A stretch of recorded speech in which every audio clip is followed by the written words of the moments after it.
মাছ দিয়ে পটল রান্না করব, রুই মাছ দিয়ে পটল, চিংড়ি মাছ দিয়ে সাথে কাঁঠালি বিচি দিয়ে ঝিঙ্গা রান্না করব, আর বেগুন দিয়ে সাথে আলু দিয়ে এই মাছগুলো দিয়ে কাঁচানো মাথা কাটা দিয়ে রান্না করা হবে, পুঁই শাক ভাজি করা হবে, ডাল রান্না করা হবে।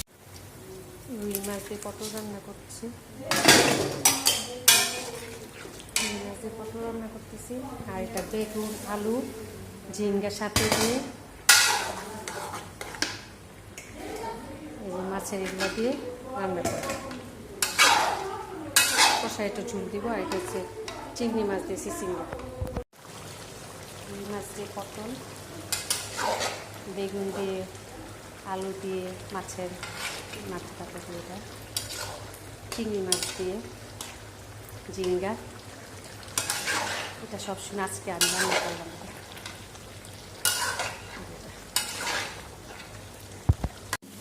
এটা সিদ্ধ দিয়ে পুঁই শাক ভাজি করা, ডাল রান্না করা হচ্ছে। রুই মাছ দিয়ে পটল রান্না করেছি,